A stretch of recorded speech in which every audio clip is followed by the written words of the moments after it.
Martial arts में सबसे प्रमुख है कुंग फू और दुनिया में इसे सीखने की सबसे अच्छी जगह है चाइना। ये है मार्शल आर्ट्स ट्रेनिंग का एक स्कूल। इस तरह के सभी स्कूलों में सर्वोत्तम है शाओलिन टेम्पल। ये बौद्ध धर्म का मंदिर होने के साथ साथ सेल्फ डिफेंस यानी आत्मरक्षा प्रशिक्षण का केंद्र भी है। जिसने इन्हें इस कला को सिखाया और शाओलिन टेम्पल को बनाया, जो इनकी नजर में आज भी भगवान है, वो हैं पल्लव महाराज के तीसरे राजकुमार बोधिधर्मन, एक भारतीय।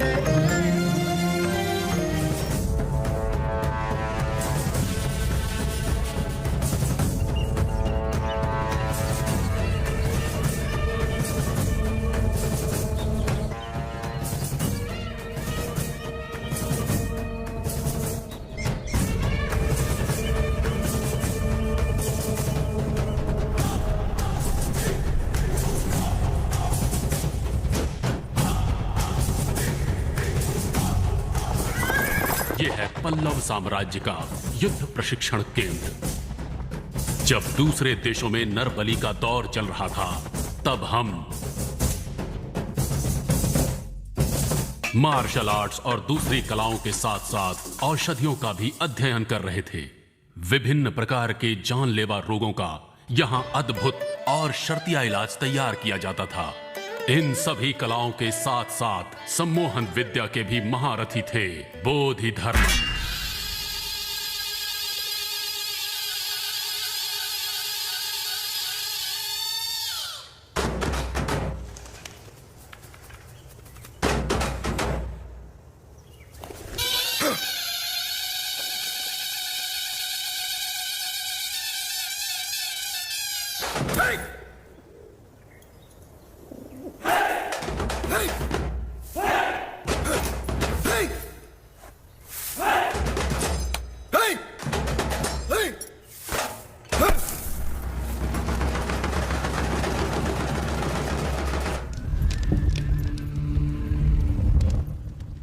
मार्शल आर्ट्स में महारत के साथ साथ ये पंच तत्वों को भी अपने वश में कर सकते थे। इन्होंने दैवी शक्तियों की सिद्धियों को भी हासिल किया। ये है वो दिन जब राजमाता के निर्देश के अनुसार बोधिधर्मन चीन के लिए रवाना हो रहे थे।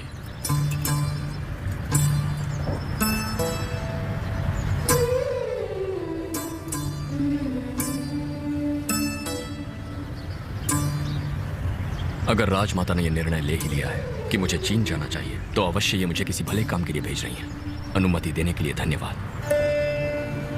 ये मेरा लिखा हुआ अभिलेख है, उचित समय पर इसका उपयोग होगा। मुझे आशीर्वाद दीजिए।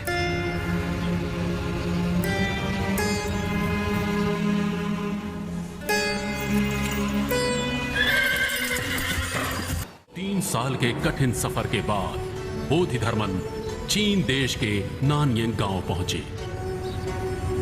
इस गांव के ज्योतिषियों की भविष्यवाणी के अनुसार यहां बहुत बड़ा संकट आने वाला है।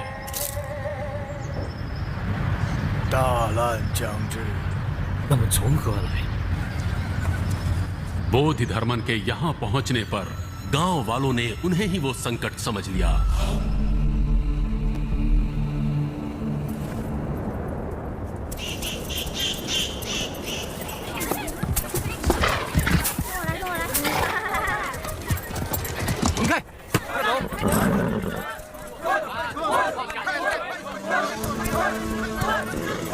उनके वहां से जाने पर गांव वालों को लगा कि संकट चला गया, लेकिन संकट तो अभी आने वाला था।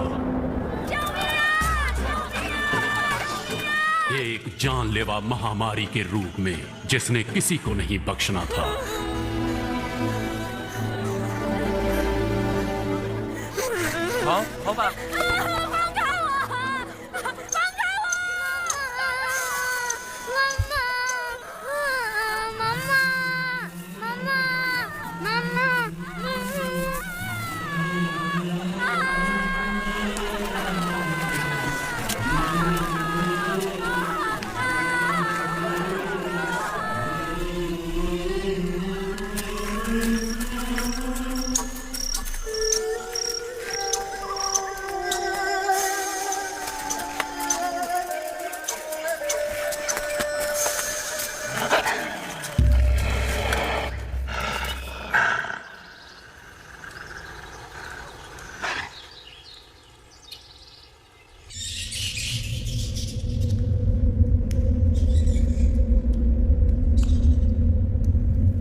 बीमारी से बचने के बाद उस गांव में एक और संकट आ गया।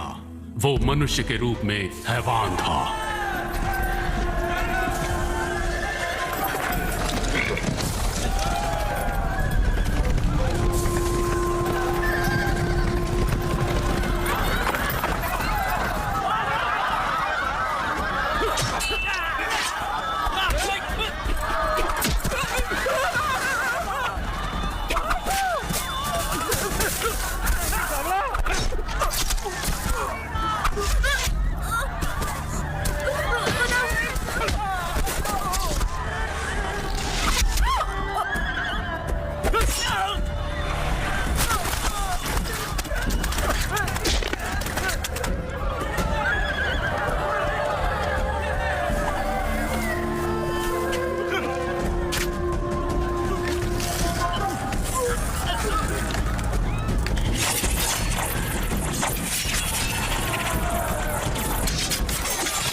गांव वाले समझते थे कि बोधिधर्मन सिर्फ चिकित्सा पद्धति में ही माहिर है, लेकिन गांव वालों को यह बात बहुत जल्द पता चलने वाली थी कि ये आत्मरक्षा विद्या और सम्मोहन कला के भी बहुत बड़े उस्ताद हैं।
चीन के लोगों ने आज तक ऐसी आश्चर्यजनक युद्ध कला नहीं देखी थी और उन्होंने भी ये कला सीखने की मांग की। 达摩，请你教我们武术，我们也是要学。谢谢，谢谢。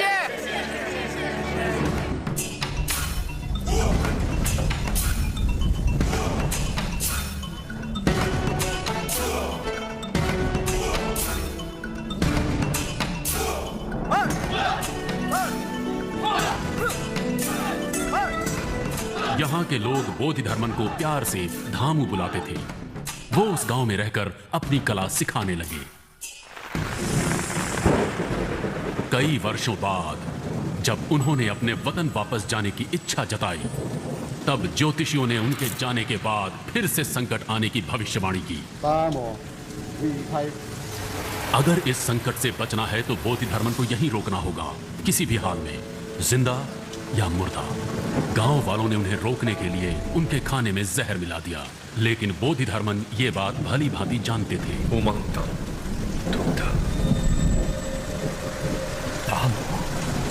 गांव वालों ने मांग की कि बोधिधर्मन के शरीर को उनके गांव में दफनाया जाए तो उनका देश बीमारियों और तमाम संकटों से मुक्त हो जाएगा। उनकी इस मांग को बोधिधर्मन ने स्वीकार कर लिया।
आज भी चाइना में बहुत सी जगहों पर बोधिधर्मन के बनाए हुए मंदिरों में उनकी पूजा की जाती है।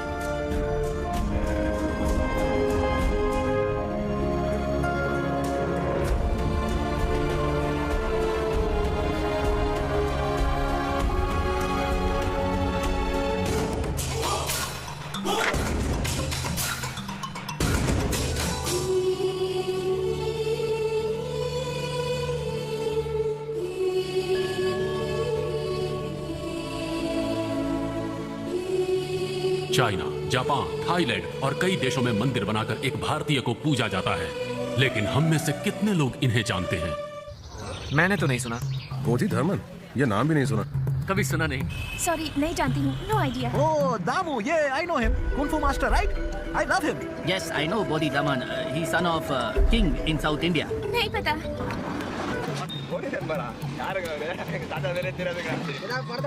Very good. Kung Fu guy. I know Damu master. He come from India.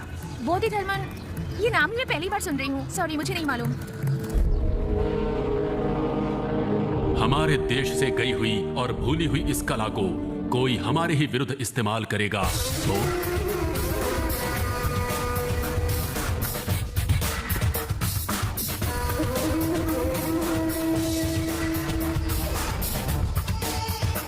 Dong ली, जिसके बारे में बताया था, ये शाओलिन टेम्पल का सबसे बेस्ट स्टूडेंट है। मिस्टर डोंग ली, ये हमारे देश के चीफ साइंटिस्ट हैं। करीब 36 साइंटिस्ट ने 8 साल की मेहनत के बाद एक असाइनमेंट क्रिएट की है जिसका नाम है ऑपरेशन रेड। ये ऑपरेशन रेड इंडिया के खिलाफ है। अगर हम कामयाब हो जाते हैं तो 3 सालों में हम जो भी कहेंगे वही बन जाएगा लॉ इंडिया में। इंटरेस्टिंग। लेकिन एक लड़की की रिसर्च हम सब के लिए खतरा बन चुकी है। अगर उसकी रिसर्च कामयाब हो जाती है तो हमारा ऑपरेशन रेड किसी काम का नहीं रहेगा। इसलिए तुम इंडिया जाओगे, वहां उस लड़की को मारोगे और वापस आओगे। यह है तुम्हारी असाइनमेंट।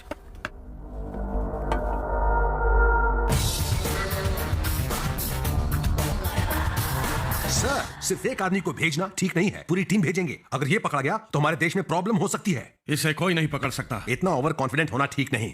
मुझे इस पर भरोसा नहीं है। वहां वो गार्ड दिखाई दे रहा है। जनरल, क्या वो एक काबिल सोल्जर है? जी। क्या वो अपने देश के लिए जान दे सकता है? बिल्कुल।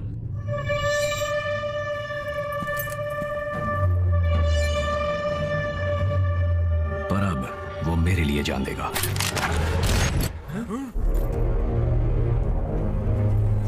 क्या ठीक है सर? तो क्या तुम देश के लिए जान देना चाहते हो? या मेरे लिए?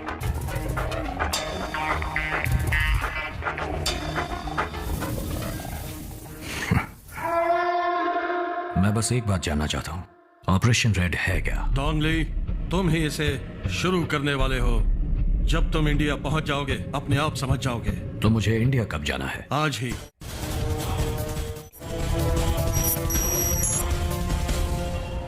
ग्रेट बॉम्बे सर्कस आप जी मुंबई की जनता के लिए एक खुशखबरी।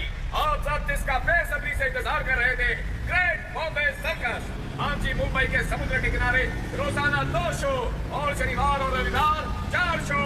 बहुत ही मजेदार होने वाला है, पूरा पैसा वसूल। तो आप लोग जरूर देखने आइए ग्रेट बॉम्बे सर्कस। ये क्या साला, मैं गला फाड़ फाड़ के अनाउंसमेंट कर रहा हूँ, मेरी तरफ कोई देख ही नहीं रहा है। भाई अभी तो अरविंद ही पब्लिक को सर्कस में खींचेगा, वो भी अपने स्टाइल में। ए, चलना टिंगू, बाहर एक राउंड मार कर आते हैं। मैं नहीं जाऊंगा, मुझे यहाँ काम है। ठीक है, अगर सेठ ने पूछा तो संभाल लेना, आने में लेट होगा, समझा? ठीक है। ठीक लग रहा हूँ। एकदम झकास। चल चल निकल निकल निकल, करूँ सेठ देख लेगा। मान लीजिए ना सर। नहीं नहीं नहीं, ये मैं नहीं कर सकता। हम कॉलेज स्टूडेंट्स हैं, मैंने कह दिया ना, नहीं होगा। College students sir, please sir, आप हमारी मदद एक बार कह दिया, आपको समझ नहीं आता। बहुत जरूरी है सर, Sorry. हमारी मदद करिए Very please sorry. Sir, please. अब आप जाइए। हमारी रिसर्च का सवाल है सेठ जी सर, एक मिनट, मैंने कह दिया ना, अब आप जाइए। प्लीज सर, प्लीज एक बार सुनिए। अरे आपको समझ में नहीं आता, मैंने कह दिया ना, नहीं कर सकता। तो अधूरा रह जाएगा। अरे अरविंद, ओए, अब तुम ही इन लड़कियों को समझाओ। सर प्लीज सुनिए तो सही। सब एक साथ बोल रहे हो तो समझ में नहीं आ रहा, कोई एक बोलिए ना। सर एक्चुअली हम लोग जेनेटिक इंजीनियरिंग स्टूडेंट हैं और एक प्रोजेक्ट तुम के रहने लिए दो। हम आप बोलिए ना। हम जेनेटिक इंजीनियरिंग के स्टूडेंट्स हैं, हमें हमारी रिसर्च के लिए एक बंदर चाहिए, जस्ट 1 डे। अगर सुबह ले जाएंगे तो शाम को 5 बजे लौटा देंगे। उसके लिए ये 10,000 रुपए मांग रहे हैं।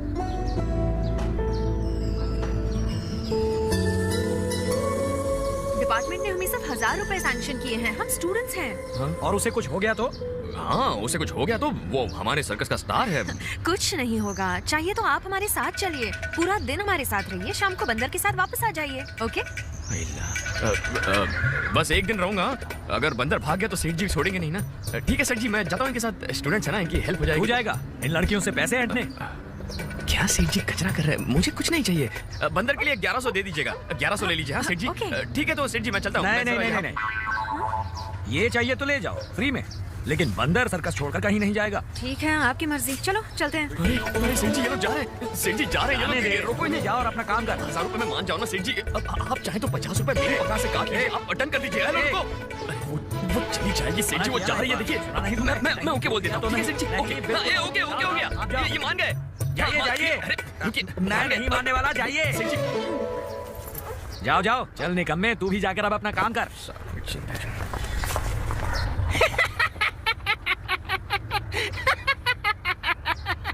क्यों रे छावे, तेरे को क्या लगा छोकरी पड़ गई? साले फटके खाएगा।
भूकंप आ गया क्या? अबे कौन सी लड़की? कौन सी लड़की? क्या हो गया? अरे कौन सी सर्कस वाली लड़की? अरविंद, अरे मुझे तो लेता चल। सॉरी सर, चकरा गया, सब सुन हो गया यार। साले इतने डेंजर झूले में बैठेगा तो कुछ तो होगा ना, उल्टी आ रही है क्या? चुपे, साले कुछ भी बोलते रहता है। सुन अरविंद, अरविंद, अरे सुन,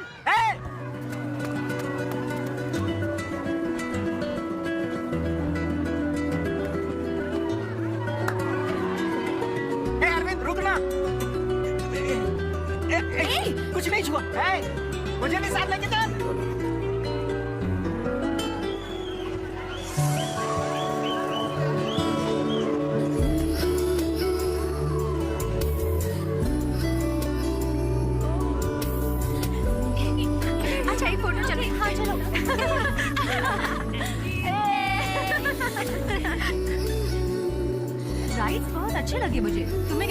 या इट्स नाइस। हे ये देख तो, ये तो सारी फोटोज में है यार।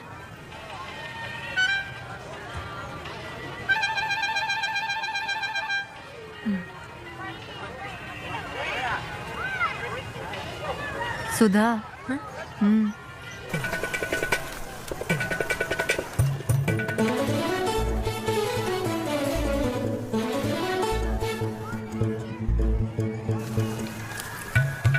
ओए, उसने देख लिया। भड़कीली लगती है बाप।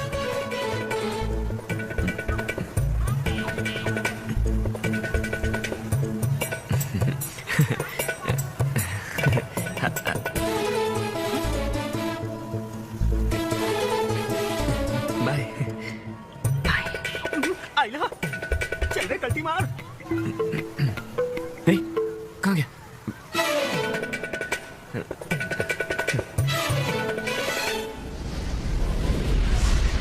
थक गया यार। चाय पिएगा बेटिंगू? पहले ऊपर तो बिठा। हाँ।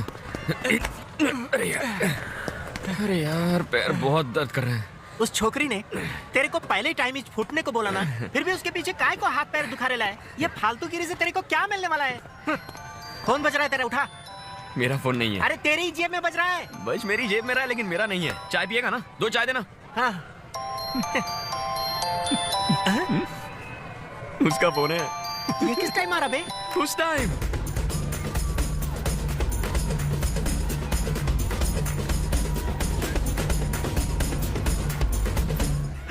तू तो बाप निकला रे। मैं साला आज तक किसी का पॉकेट नहीं मार सका, तूने फोन मार दिया। ए, हाँ, वापस दे दूंगा यार। हाँ, हाँ, ऐसे नीचे से उठाकर दूंगा तो थैंक्स तो बोलेगी ना। हाँ, समझा? चल जा जा, दे क्या जा। हाँ? साले अभी तो बोला वापस दूंगा। वापस दूंगा बोला, अभी दूंगा थोड़ी बोला, कल दूंगा। क्या रे, क्या प्लान है? अभी दूंगा तो सिर्फ थैंक्स बोलेगी। अगर कल दूंगा तो थैंक्स के साथ एक मीटिंग भी हो जाएगी ना। हाँ? तू तो गुरु निकला। उसका ही होगा। फोन उठा जल्दी। क्यों नहीं? अभी उठाया तो उसको लगेगा हम फालतू हैं। काम धंधा नहीं है, फोन का वेट कर रहे थे। It's ringing. मैं फोन उठाऊंगा नहीं ये सोचकर बेचैन हो रही होगी। अबे सिग्नल चला गया।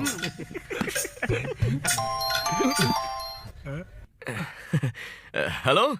हेलो, मेरा नाम सुधा है। या आपके पास जो फोन है वो मेरा है। आज मुझसे खो गया था। Okay okay. उसमें बहुत सारी इंपॉर्टेंट डिटेल्स हैं। डोंट वरी, मेरे पास ही है। आप कहाँ हैं बताएंगे तो मैं खुद आकर ले लेती हूँ। अरे आप वक्त और जगह बताइए, मैं खुद आ जाऊंगा। Tomorrow morning 10 o'clock Ampa sky walk. Morning 10 o'clock Ampa sky walk. Okay. Thank you so much, so kind of you. अरे कोई बात नहीं, मुझे मिला तो आप सो काइंड ऑफ यू कह रही हैं। किसी और को मिलता तो वापस थोड़ी देता। क्या ऐसे ही फोन केयरलेसली रखते हैं? नहीं सर, मैंने उसे बहुत केयरफुली रखा था, लेकिन अचानक वहाँ एक सर्कस वाला आ गया था। वहाँ खींची हर फोटो में वो पीछे खड़ा था। फॉलो कर रहा था या इत्तेफाक था समझ में नहीं आया। उसी कंफ्यूजन में या मैं कल फोन दे दूंगा ना, तब बात करते हैं आराम से। हाँ, अभी मैं अपना नंबर भेजता हूँ, आप नाम सेव कर लीजिए। I am mister Arvind. Okay mister Arvind, ये मेरी फ्रेंड का नंबर है, इसी नंबर से मैं फोन करूंगी आपको।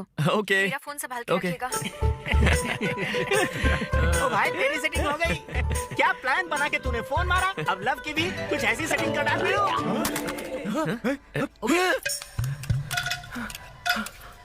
क्या हो गया?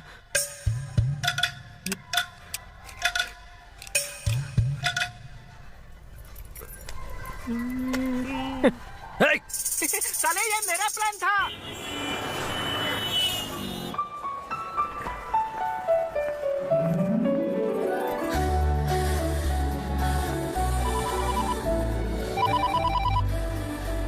हेलो। मैं सुधा बोल रही हूँ। मैं यहाँ ग्राउंड फ्लोर पर हूँ। मेरा फोन लाए हैं ना आप? लाया हूँ ना। वहाँ एक मिकी माउस खड़ा है, दिख रहा है? हाँ दिखा। उसके पास जाकर अपने नाम का पहला लेटर बोलो। क्यों? फोन नहीं चाहिए क्या? ओके।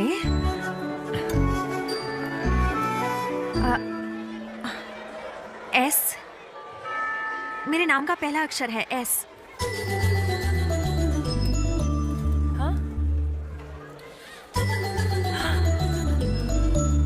हेलो, ये तो आधा ही फोन है। हाँ, तुम्हें 4th फ्लोर की फ्लावर शॉप पता है? हाँ पता है। हाँ, वहां जाकर अपने नाम का सेकंड लेटर बोलना। Excuse me. जी। मेरे नाम का सेकंड लेटर है यू। हाँ, ये आपके लिए और ये भी। सामने KFC दिख रहा है? हाँ। क्या वहाँ लास्ट टेबल पर एक आदमी ग्रे टी शर्ट पहनकर फोन पर बातें कर रहा है? हाँ हाँ। क्या आप उसे जानती हैं? मैं उसे कैसे जान सकती हूँ? आप उसी से तो बात कर रही हैं। लेकिन मैं तो आपसे बात कर रही हूँ, पर वो। हाय, आ जाओ, सिट। ये बचा कुचा। सॉरी, मेरे फोन की वजह से आपको तकलीफ हुई। नहीं नहीं नहीं, उसमें कौन सी बड़ी बात है। प्लीज। Nice dress. उस दिन की सारी फोटोज में आप थे, इसलिए थोड़ा सा डाउट हो गया था। सॉरी। नहीं नहीं, आजकल के जमाने में होशियार रहना पड़ता है। You have to be. So anyway, I am Sudha Chaturvedi. मैं अरविंद। देखिए, फोन ऑन करते ही कोई कॉल आ गया। हेलो। हाँ, मैं अभी एक दोस्त के साथ हूँ। मैं तुम्हें 45 मिनट्स में फोन करती हूँ। ओके? हाँ हाँ। क्या आज वेंसडे है? ओह, व्हाट टाइम? ओके ओके, मैं भी आती हूँ। अरविंद, नहीं तुम्हें नहीं। Arvind, I have to go. I'm so sorry. It's extremely urgent. I completely forgot. Thank you. हाँ, बोलो। I know it's my mistake, but you should have reminded me, please.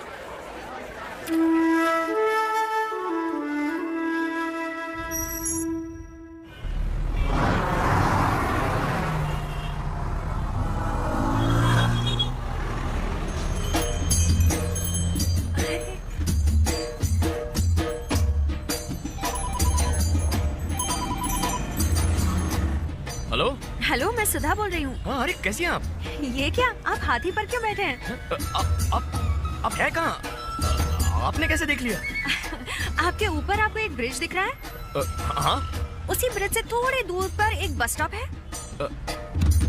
हाँ, बस स्टॉप तो दिख रहा है।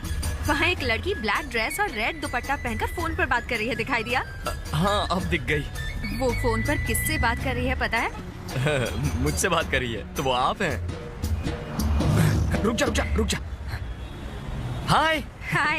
कैसी हैं आप? मैं ठीक हूँ। सॉरी, उस दिन आपसे ठीक से बात नहीं कर पाई, लेट हो गई थी ना। अरे उस दिन की बात छोड़िए, आज बात करते हैं। आप कहाँ जा रही हैं? एक फ्रेंड के घर जा रही हूँ। आइए, मैं आपको ड्रॉप कर देता हूँ। आइए। हाँ, हाथी पर? नहीं, मुझे नहीं आना, मुझे डर लगता है। आपको हाथी तो पसंद है ना? हाँ, पसंद बहुत है, छोटी थी तब से। तो फिर क्या प्रॉब्लम है? आइए ना, आइए। नहीं, सब लोग देखेंगे। अरे उनकी टेंशन छोड़िए, मैं हूं ना आपके साथ। आ जाइए। आइए। हाँ, पैर रखिए, बिल्कुल ठीक। हाथ दीजिए। चढ़ जाओ। बैठ जाओ आराम से, कोई टेंशन नहीं। ओके है ना? हाँ। चुपता है। मैडम, ये हाथी है, सोफा कम बेड नहीं। इतना तो चुभेगा ही ना। आप टेंशन मत लो। ओके। आप कहाँ जा रहे हैं? वो लक्ष्मी की तबीयत खराब है ना, इसलिए हॉस्पिटल जा रहा हूँ। ओह, तो लक्ष्मी पीछे गाड़ी में आ रही है? अरे लक्ष्मी है, हथनी है। इसकी तबीयत खराब है, इसलिए डॉक्टर के पास जा रहे हैं। ओह माय गॉड, तो हम एक पेशेंट पर बैठे हैं। तो क्या इसके साइज का स्ट्रेचर मंगवाऊं? क्या बात है यार, तू आज बहुत खुश लग रहा है। गांव से रिश्तेदार आ रहे हैं यार, सर्कस देखने के लिए। सर्कस? वहाँ सर्कस नहीं लगता है क्या? अबे, गांव से आ रहे हैं। गांव में कभी सर्कस लगता है क्या? तू पहले रुकी 20 टिकट बुक कर देना। अरे अरविंद, हाँ? तेरे घर वाले आ गए। अभी गए? हाँ। हे चाचा, कैसे अच्छा हूँ बेटा, कैसा है तू? अच्छा, दादी को भी लेकर आ गया। बेटा कैसी हो तुम? चाची ठीक हो? मैं ठीक हूँ बेटा। और चाचा कहीं जाना तो नहीं है ना? फिलहाल तो कहीं नहीं, यहीं तो रहेंगे। चलिए पहले सर्कस देख लेते नहीं, हैं। मुझे नहीं देखना। अपना घर ही एक सर्कस है, इनको लेकर जाओ। देखिए चाची कितनी मोटी हो गई, पहलवान जैसी लग रही चल है। हट, नजर मत लगा मुझे। सॉरी, पढ़ाई कर रही हो ना? कौन सी क्लास में हो? 10वीं में। 10वीं में? हमारी पीछे जा रहा है, तू कैसा है? अरे दादी मैं ठीक हूँ। ठीक अपनी हालत को देख। कहाँ देख रहा तू? कुछ चलो, नहीं, घर से मैं मिठाई लाई हूँ, लो। घर से लाई हो? बेल बज गई। अरे मेकअप कैसे होता है? किसको किसको देखना है? मुझे चलो, देखना जाओ, है। जाओ, चलो आप लोग अंदर बैठिए।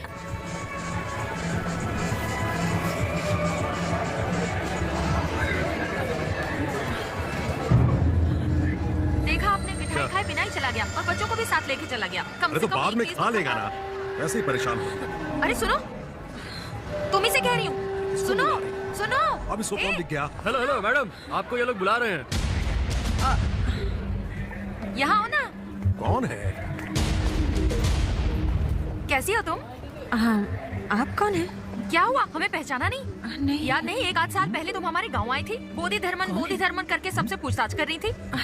वो मैं नहीं थी। सुना जी, ये क्या कह रही है? आप ही इसे नहीं पहचानते? नहीं तो अपने घर पर आकर सबका ब्लड टेस्ट किया था इसने। इसके साथ 2-4 लड़कियां और भी थी। याद आया वही तो रहा, लेकिन ठीक से कुछ याद नहीं है। आपको कुछ याद नहीं रहता। सुनो लड़की, हमारे घर पर आकर अरविंद के बारे में बहुत पूछताछ कर रही थी तू। आप क्या बोल रही हैं? मुझे कुछ समझ नहीं आ रहा। मैं तो अरविंद नाम के किसी को भी नहीं जानती। लगता है आपको कुछ कंफ्यूजन है। सॉरी, मुझे जाना है। देखा कैसे पहचाने से इतना कर रही है। मुझे भी इसकी शक्ल जानी पहचानी लगती है।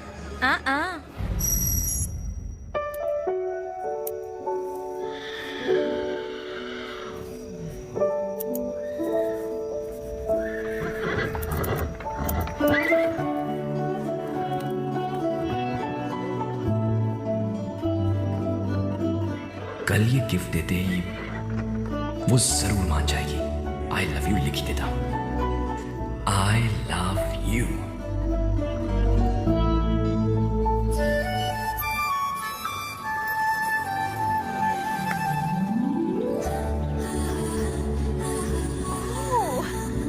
Wow, it's so nice. Thank you. इसे मैंने खुद बनाया है। सच कह रहे हो? तुम्हें ये सब बनाना आता है? हाँ। इस पर क्या लिखा है पढ़ो ना। I love you. Oh, thank you. I love you too.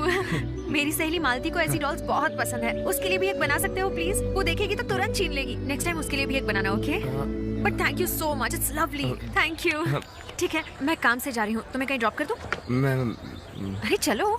हाँ।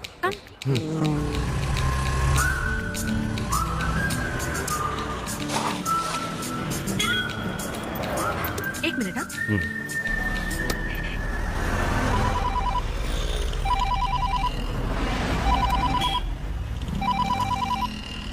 क्या भिड़ू, गिफ्ट दिया कि नहीं? हाँ, दे दिया। Superb superb. हे, अरविंद ने गिफ्ट दे डाला। क्या कहा? आई लव यू टू कहा। कंग्रेचुलेशंस। नहीं यार, उसके आई लव यू टू का कोई मतलब नहीं था। ऐसा लगा जैसे सिर्फ बोलने के लिए बोल दिया। आजकल लड़कियां सबको लव यू प्रसाद के जैसे बांटती हैं। क्लास में किसी लड़के को लव यू बोला, कैंटीन में किसी लड़के को लव यू बोला, टाटा बाय बाय जैसे हो गया है भिड़ू ये। सिचुएशन कुछ अजीब होती जा रही है। अभी मैं एटीएम में खड़ी हूँ, वो बाहर खड़ा है। उसने मुझे एक गिफ्ट दिया, उस पर आई लव यू लिखा है। मैंने तब तो कुछ भी बोलकर मैनेज कर लिया, पर अब क्या करूँ? संभालना, हाँ, उसको दिमाग से हैंडल करना। बस ये याद रखो, हमारे लिए वो जरूरी है। केयरफुली हैंडल करना। और कह रही थी कि उसके दोस्त के लिए भी एक बना कर दूं। I'll call you later. वो आ गई, रखता हूं। चलो चलते हैं।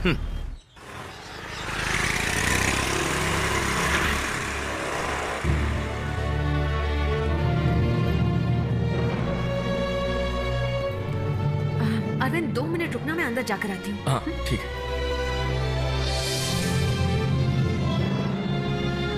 Hi uncle. आओ बेटी सुधा, मैं तुम्हारा इंतजार कर रहा था। Okay. बुक लेकर आई हो? हाँ लाई हूँ। तुम्हारी रिसर्च कहाँ तक पहुंची? वो तो 4 महीने पहले ही खत्म हो चुकी थी। अभी चाइना और यूएस को थीसिस भेजी है और यहाँ भी परमिशन के लिए अप्लाई किया अच्छा। है। आपने मेरे लिए बहुत रिस्क लिया है अंकल। हाँ बेटा, रिस्क तो था, लेकिन ये जरूरी भी तो था।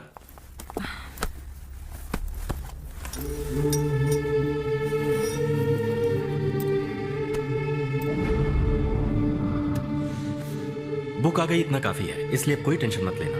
ओके।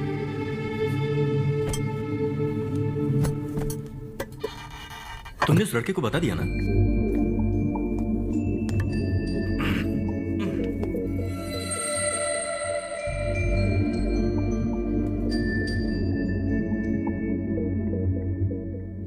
हाय।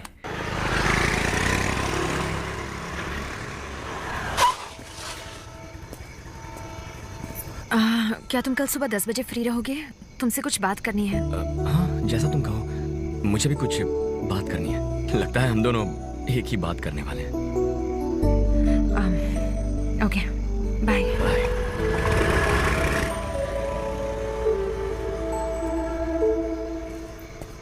अरे चाचा। कौन थी वो लड़की? आपने देख लिया? मेरी दोस्त है। रुकिए, बुलाता हूँ। रुक जाओ। कब से जानते हो तुम उसको? यही कोई 2-2.5 महीने से। सिर्फ 2-2.5 महीने से? वो तुम्हें 1.5 साल से खोज रही है, जानते हो? नहीं नहीं, आप भी ना। एक रिसर्च के लिए उसे बंदर की जरूरत थी, तभी मुलाकात हुई थी। उसे बंदर की कोई जरूरत नहीं है, तुम्हारी जरूरत है। 1.5 साल पहले हमारे गांव में आकर बोधि धर्मन के वंश के कौन-कौन है पूछकर हम सबका ब्लड टेस्ट किया था। बोधि धर्मन और तुम्हारी फोटो को एक साथ रखकर तुम्हारा नाम क्या है, तुम कहाँ काम करते हो, ये सब पूछा था उसने। उसके बाद मैंने उसको दोबारा यहाँ देखा। हमें नहीं पहचानने का नाटक कर रही थी। वो बोली कि तुमको भी नहीं जानती। तुम्हारी चाची ने उसको पहचान लिया था और मुझे भी शक हुआ था। अभी देखा तो तुमको बाइक पर छोड़कर गई।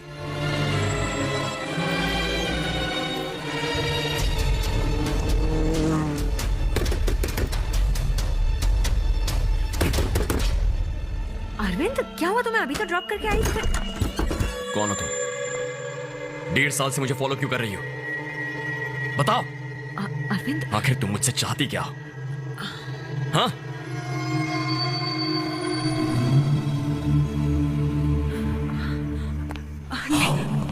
अरविंद प्लीज मेरी बात सुनो।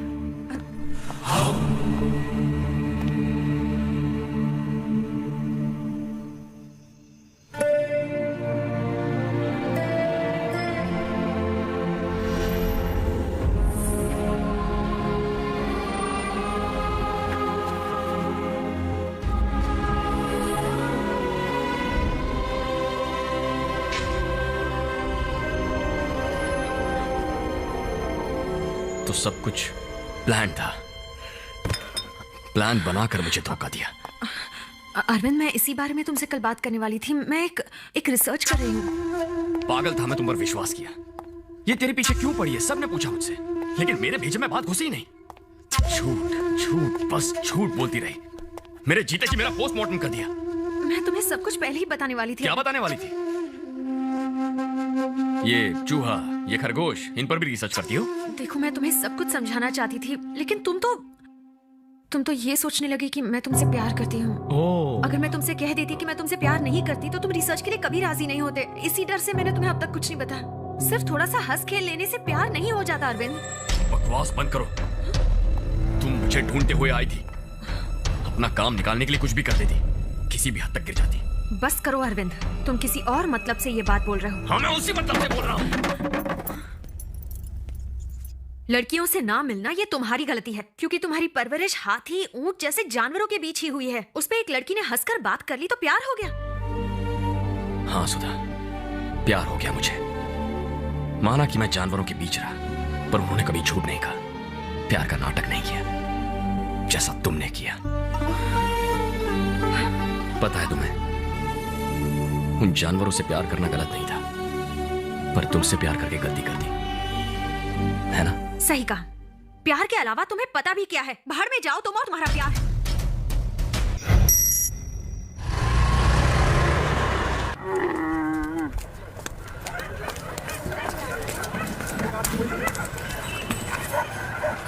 अरविंद,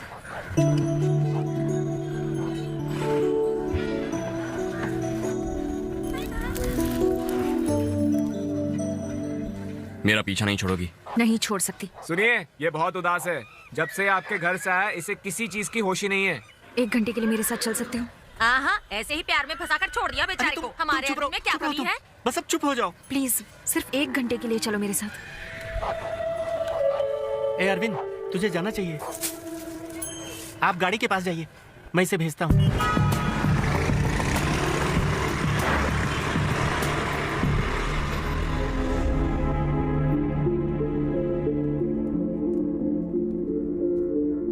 यहाँ क्यों लेकर आई हो? आओ बताती हूँ। यहाँ रखी हुई हर चीज के पीछे एक कहानी है। हम लोग इस देश के सच्चे नागरिक नहीं हैं। हजारों साल पहले इस देश को वीरता और सभ्यता जिन्होंने सिखाई थी, वही सच्चे नागरिक हैं। ये म्यूजियम नहीं है अरविंद, इस देश के सच्चे नागरिकों की समाधि है। अगर मैं कहूँ कि आज की मॉडर्न साइंस की विद्या से वो लोग 500 साल आगे थे तो तुम विश्वास करोगे? साइंटिस्ट ने स्पेस रिसर्च से ये बताया है कि 9 ग्रह हैं। वो टेलीस्कोप से देखकर बता रहे हैं। लेकिन हमारे इस देश में आज से हजारों साल पहले लोग मंदिरों में 9 ग्रहों की पूजा करते थे। कैसे? धरती का रेडियस 1500 साल पहले आर्यभट्ट ने कैसे बताया था? आज अगर बोलते हैं बारिश होगी तो धूप निकलती है, अगर कहते हैं धूप निकलेगी तो बारिश होती है। यही है मॉडर्न साइंस। लेकिन 20 साल बाद आने वाले अमावस्या और पूर्णिमा के बारे में हम घर बैठे बैठे आज ही बता देते हैं। वो कैसे? ये है हमारा साइंस। इस किताब को देखो।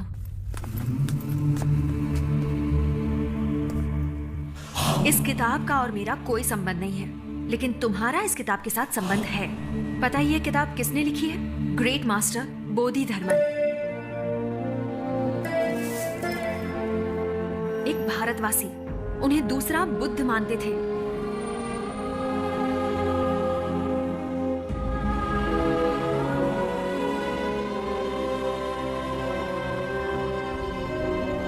इस किताब में क्या है ये जानने से पहले तुम्हें कुछ और दिखाना है। रो मत बेटा, खाना खा लो। इन बच्चों को देखो, इन सबको कैंसर है। 7-8 साल के बच्चों को कैंसर हो गया। इनकी क्या गलती हो सकती है? इतनी सी उम्र में इन्होंने ऐसा कोई नशा भी नहीं किया कि इन्हें कैंसर हो जाए।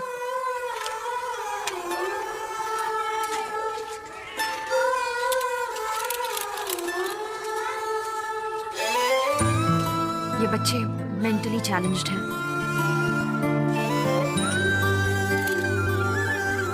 दूसरे सभी बच्चे खुशी से स्कूल जाते हैं, पर सिर्फ ये जीने के लिए संघर्ष कर रहे हैं। क्या वजह हो सकती है इसकी? जेनेटिक डिसऑर्डर, जो जन्म से ही होता है। एक इंसान का डीएनए ही उसकी बीमारी या उसकी काबिलियत दोनों तय करता है। हमारे शरीर के हर एक सेल में वो डीएनए होता है। अगर सिंपल शब्दों में कहूँ तो मुझे मेरे पूर्वजों से उनकी बीमारी या काबिलियत भी मिल सकती है, जैसे हार्ट अटैक, घुटनों का दर्द, डायबिटीज। इन बच्चों को हुई ये खतरनाक बीमारी, इन सब का कारण खानदानी डीएनए हो सकता है। ऐसी बीमारी जो खानदानी है, इसका इलाज हम डीएनए से ठीक कर सकते हैं। यही मेरी रिसर्च है। अरे हाँ, एक और खास बात, इस रिसर्च से गुणों और काबिलियत को भी आसानी से वापस लाया जा सकता है।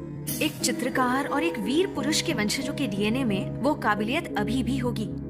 उस डीएनए को ट्रिगर करके हम उस काबिलियत को वापस ला सकते हैं। इसी के बारे में बोधिधर्मन ने 1600 साल पहले उस किताब में लिखा है।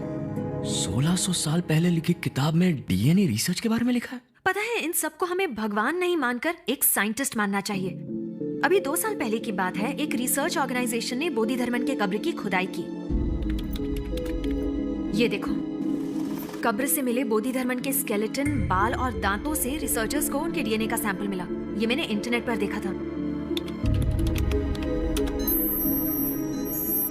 ये है बोधिधर्मन का डीएनए। बोधिधर्मन के वंश के लोग, यानी तुम्हारे रिश्तेदार, आज भी कांचीपुरम के पास रहते हैं, ऐसा मुझे पता चला। और फिर मैं उनसे मिलने गई।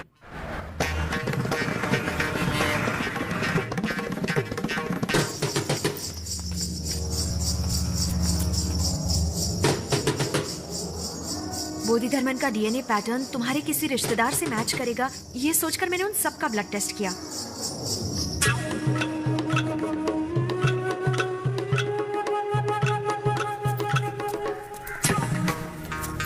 उस दौरान मैं तुम्हारे चाचा के घर भी गई।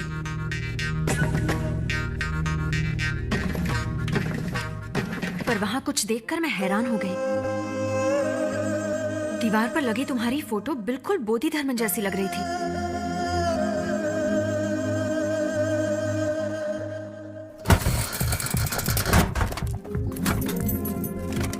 फिर तुम्हारे एक हेयर ब्रश से मुझे तुम्हारे कुछ बाल मिले।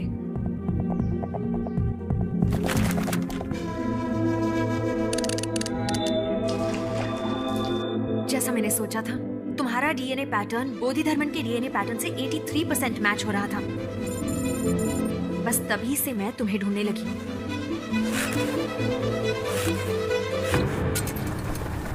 सर्कस में चोट लगने से जब तुम्हें हॉस्पिटल में भर्ती किया गया, तो मेरी रिसर्च की सारी जरूरत की चीजें मैंने डॉक्टर से ले ली। बोधिधर्मन के गुण मुझे तुम्हारे डीएनए में मिले। इसे जेनेटिक मेमोरी कहते हैं। उस डीएनए को ट्रिगर करने से बोधिधर्मन की काबिलियत तुम्हारे अंदर आ जाएगी। यस, 1600 साल पहले जो बोधिधर्मन जिंदा थे, उनकी सारी काबिलियत को अब हम वापस ला सकते हैं। लेकिन उनकी काबिलियत आज कैसे इस्तेमाल होगी? बोधिधर्मन बहुत बड़े वैद्य थे। हमारे देश के लगभग हर जंगल में हजारों बीमारियों के इलाज के लिए जड़ी बूटियां हैं, लेकिन उनकी दी गई जानकारी समय समय पर नष्ट होती गई। बोधिधर्मन को हर एक पत्ते का गुण और जड़ की पहचान थी।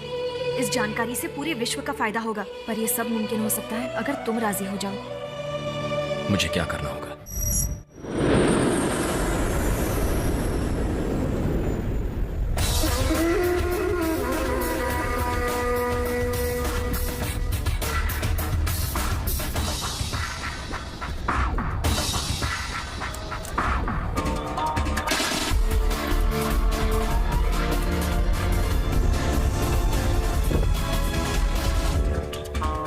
Welcome sir.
उधर क्या कर रहे? ये तुम कोई पूछता मैं?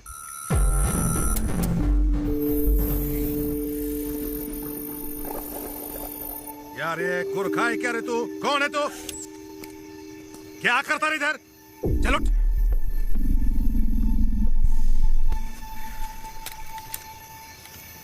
एक है रे बाग, सुई, दवाई, ग्लव्स, पेटी. साहेब फक्त हड्डी दिसते.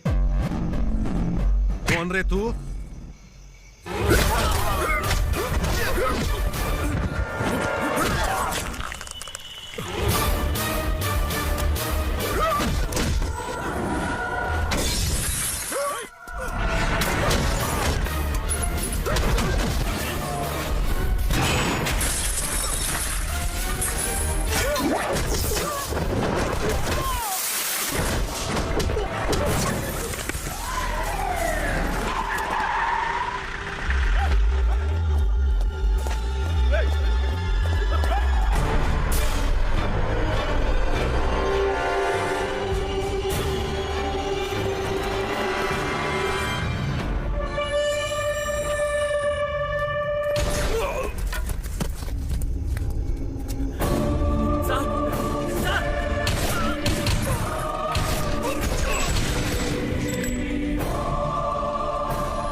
क्या हो रहा है डोंगली?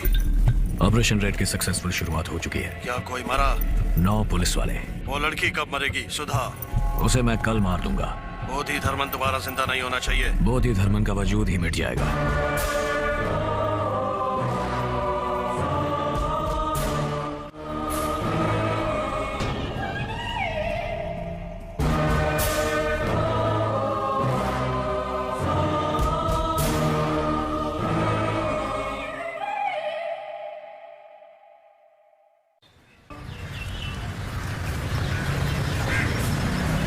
थैंक्स अरविंद.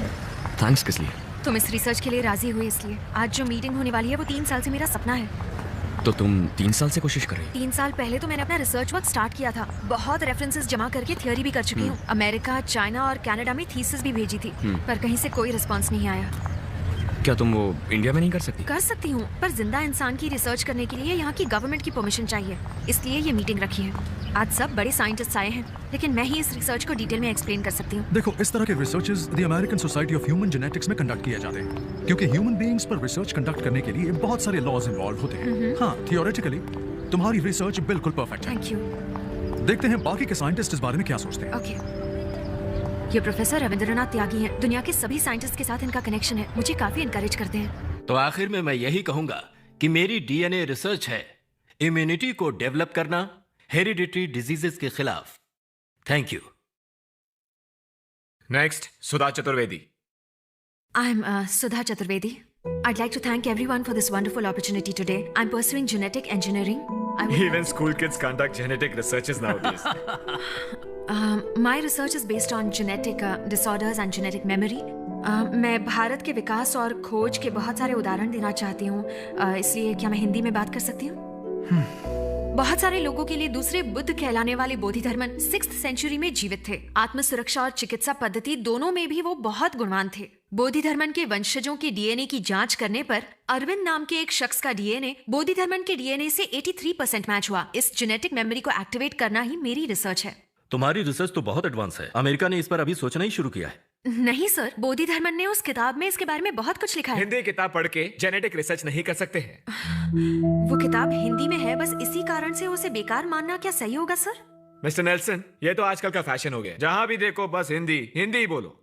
सुनिए, 800 साल पहले आई हुई इंग्लिश आपके लिए अहम हो सकती है, लेकिन मेरे लिए उससे पहले आई हुई हिंदी ही हमेशा अहम रहेगी. इस दुनिया में बंदर 10 लाख साल पहले आए थे और मनुष्य सिर्फ 2 लाख साल पहले. तो क्या अब बंदर मनुष्य से बड़ा हो गया?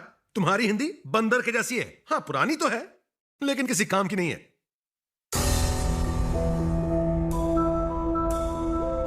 सुधा प्लीज। उन्होंने एक बार और हिंदी भाषा को बंदर कहा तो उनका मुंह तोड़ दूंगी। यहाँ सब लोग हिंदी जानते हैं, तो उस आदमी को हिंदी का मजाक उड़ाने की क्या जरूरत है? तेरे दादाजी का गाँव तो अलीबाग था ना, तो जर्मनी में सेटल होने से तू हिंदी भूल गया क्या? सिर्फ इंग्लिश में बात करूँ तो आप लोग विश्वास कर लोगे, लेकिन हिंदी में बोलूँ तो मेरा मजाक उड़ाओगे। हम यंगस्टर्स का यहाँ कोई चांस ही नहीं है। रिजर्वेशन, रिकमेंडेशन, करप्शन, इसीलिए काबिल लोग विदेश जाकर काम करते हैं। पहले अंग्रेजों ने यहाँ आकर हमसे गुलामी करवाई, आज हम वहाँ जाकर उनकी गुलामी कर रहे हैं। दोनों में क्या फर्क है? इसीलिए यंगस्टर्स को नहीं बुलाना चाहिए, मैंने पहले ही कहा था। ये लड़की क्या है? कहती है मुंह तोड़ दूंगी।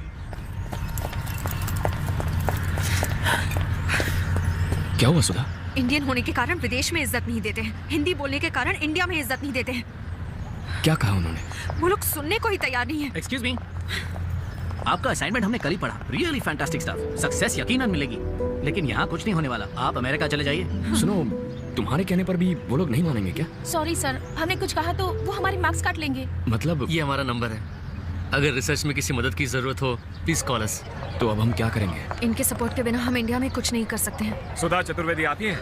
हाँ, मैं ही सुधा हूँ। आपसे कुछ पूछताछ करनी है। आप हमारे साथ पुलिस स्टेशन चलिए। पुलिस? क्या मैं भी चल सकता हूँ? आप भी चल सकते हैं, आइए।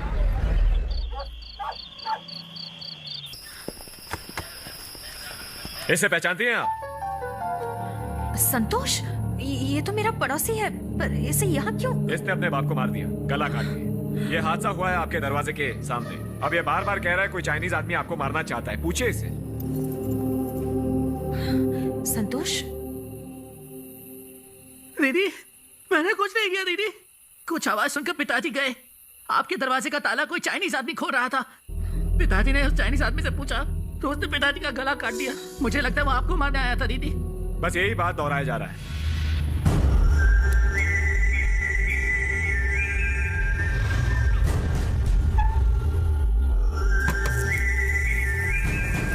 Hello, can you hear me? Hello, यही है वो दीदी। सर, ये वही है दीदी। आप भाग जाइए, आप भाग जाइए। क्या आपको मार डालेगा दीदी?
उसने बस एक बार देखा और पुलिस वाला गोली मारने लगा। है कौन वो? जब उस लड़के ने बोला तो मुझे विश्वास नहीं हुआ। क्या है ये? वो हिप्नोटिज्म है। ये कला भी इंडिया से ही बाहर गई है। लेकिन वो चाइना से यहाँ आया क्यों है? और वो मुझे क्यों मारना चाहता है? कुछ भी समझ में नहीं आ रहा। ऑटो घुमा लो, उसे फॉलो कर दे। ऑटो घुमा लो। अरविंद क्या कर रहे हो? अभी तो हम उससे बचकर भागे हैं। वो कहाँ से आया है, क्यों लोगों को मार रहा है, कुछ नहीं पता। कुछ तो पता लगाएंगे। तुम ऑटो घुमाओ। अरविंद चलो जल्दी करो। मेरी बात सुनो अरविंद। अरविंद बहुत बड़ा रिस्क है ये।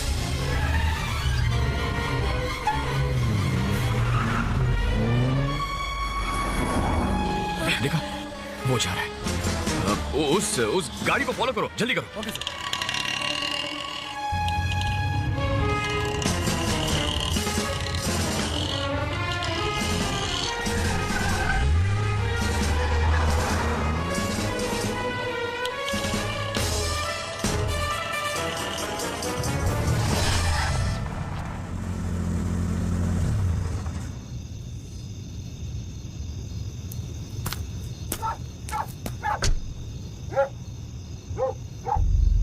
यहाँ कोई तो रहता है जो इसकी मदद कर रहा है।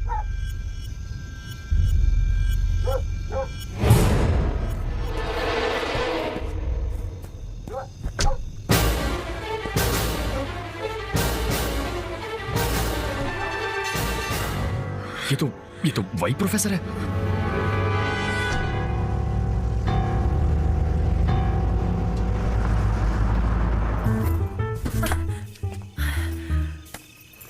अरविंद, अंदर आ जा। घर के अंदर कोई नहीं है। क्या घर है? प्रोफेसर का या किसी फिल्म स्टार का? ओके, वो लोग कभी भी आ सकते हैं। उससे पहले हमें ढूंढना होगा। पर ढूंढना क्या है वो तो बताओ। उस चाइनीज और प्रोफेसर के बीच क्या है ये ढूंढना है। हाँ। अगर कोई छोटी सी भी चीज अजीब लगे तो मुझे बताना। ओके?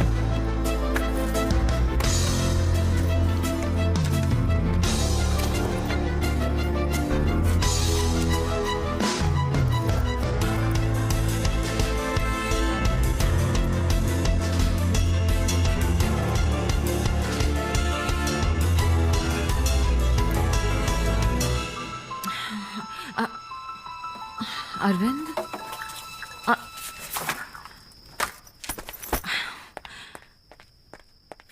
अरविंद, मैं टेंशन में हूँ कि वो लोग कभी भी यहाँ आ सकते हैं। मैंने तुमसे कहा था कोई अजीब चीज ढूंढो और तुम डस्टबिन में क्या ढूंढ रहे हो? किसी आदमी की अच्छी बातें जाननी हो तो उसकी किताबों को देखो, और अगर बुरी बातें जाननी हो ना तो कचरे के डिब्बे में देखो।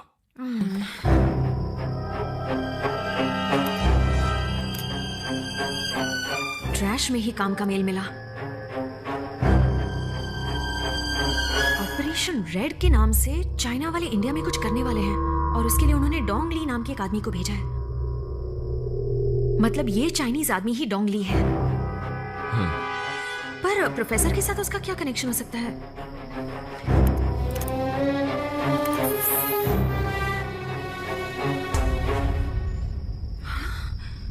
उन्होंने प्रोफेसर के अकाउंट में 300 करोड़ रुपए डाले हैं। 300 करोड़? ये मेल मैं खुद को फॉरवर्ड कर देती हूँ। ये तो कुछ बड़ा गेम लगता है। हाँ। कल ही प्रोफेसर को कॉलेज में मिलते हैं। जब इस मेल के बारे में बताएंगे ना तो सब कुछ बक देगा। One second. वही है। कौन वो? सुधा, बात करो उससे। Hello sir, sorry to disturb you. क्या मैं कल आपको डिपार्टमेंट में मिल सकती हूँ? क्या ये तुम्हारे? हाँ सर, उसी रिसर्च के बारे में बात करनी है। एक मिनट सुधा, वो कल मुझसे मेरे डिपार्टमेंट में मिलना चाहती है। उससे आइडिया ले रहा है। उसे हमारी तलाश जो है।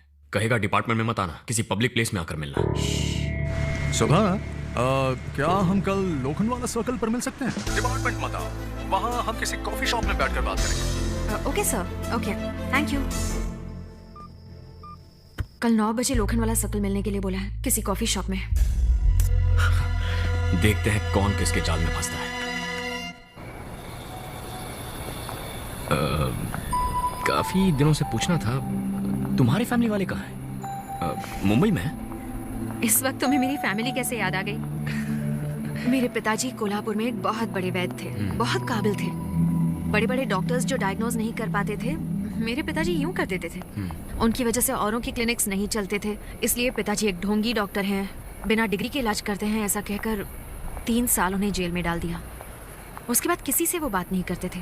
फिर कुछ दिनों बाद ही वो गुजर गए। उसके बाद कोल्हापुर में हमारा हॉस्पिटल एक लॉज बन गया। उसका किराया मुझे आता है। That's it.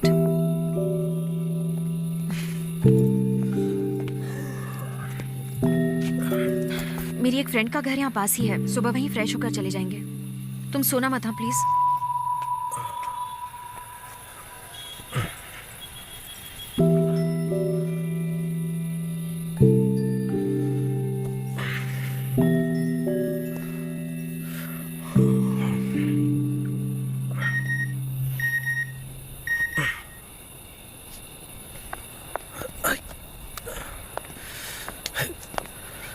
इतनी रात गए फॉरवर्ड मैसेज भेज रहे हैं। Subscriber is sleeping.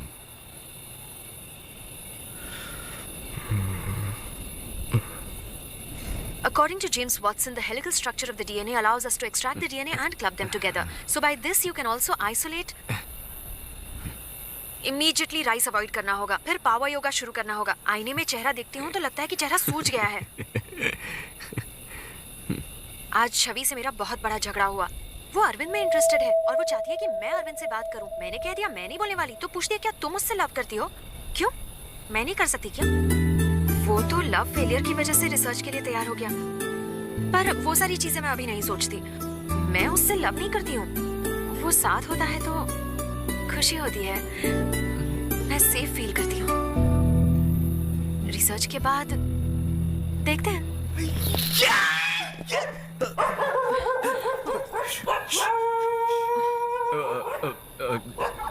ये तुम्हारा फोन बीप बीप कर रहा था, तो फोन पे फॉरवर्ड मैसेज आया, तो ये तुम सो रही थी ना, तो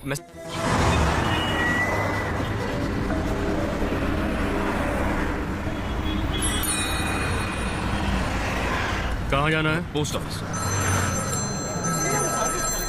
हेलो, हाँ बोलो सुधा। कहाँ हो तुम? प्रोफेसर ने 9 बजे मिलने के लिए कहा था, अभी 9:10 हो चुके हैं। कहाँ हो? अरे मैं आ रहा हूँ, बस में हूँ। क्या बस में? तुम इस मैटर को बिल्कुल भी सीरियसली नहीं ले रहे हो। मैं तुम्हारे लिए यहाँ वेट कर रही हूँ। अभी प्रोफेसर को कैसे मिलेंगे? डोंगली भी तो उसके साथ ही होगा ना।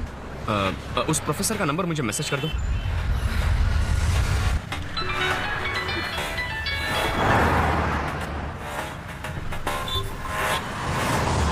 हेलो सर, पनवेल में 30 एकड़ की जमीन है, खरीदेंगे क्या? कौन है, क्या चाहिए? आप ही चाहिए सर। पता चला कि चाइना से आपको 300 करोड़ रुपए मिले हैं। सोचा आपको इन्वेस्टमेंट करनी होगी तो फोन किया। कुछ समझ में नहीं आया। मुझे हिंदी नहीं समझते। हाँ, अब तो आप हिंदी में कहाँ समझेंगे, चाइनीज में बोलूंगा तो ही समझ में आएगा ना। आजकल तो वहीं आपका लेन देन बहुत ज्यादा चल रहा है। सुनो, तुम अपने हाथ आग में दे रहे हो, चलकर राख हो जाओगे। अबे चुप। तूने जो चाइना से 300 करोड़ रुपए लिए वो, और ऑपरेशन रेड की सारी डिटेल्स मैंने तेरे कंप्यूटर से निकाल ली है। हेलो, वो मुझे दे दो, मुझे वो सब वापस कर दो। मेरे को क्या येड़ा समझा है क्या? अब मेरे 2 सवालों का जवाब दे। तुम लोग सुधा को क्यों मरवाना चाहते हो, और ये ऑपरेशन रेड क्या है? हेलो, मुझे दूसरा कॉल आ रहा है, मैं बाद में फोन करता हूँ। तेरा वो चाइनीज दलाल फोन कर रहा है? अगर फोन काटा तो आज शाम को सारे न्यूज चैनल्स में ऑपरेशन रेड की खबर आ जाएगी। नहीं, ऐसा मत करना। मुझे क्या करना है बताओ? ऑटो में बैठ। ऑटो में? ऑटो में बैठ। हाँ। ऑटो।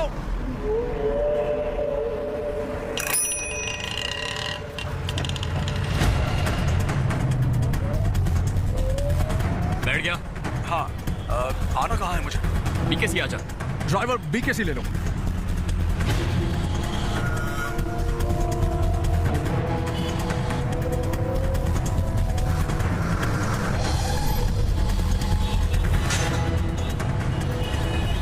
कहाँ पहुंचा? लीलावती के पास हूँ। उतरकर स्टेशन की तरफ चलने लगा। लेकिन क्यों? तू बस चुपचाप चलना शुरू कर।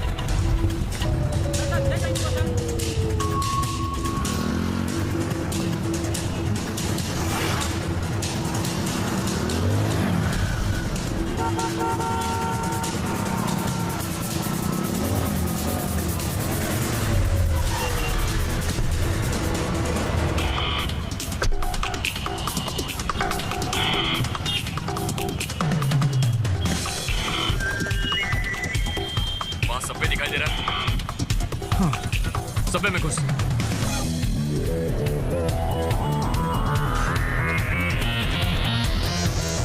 उतरा ना, अब लेफ्ट से ऊपर चढ़ जा।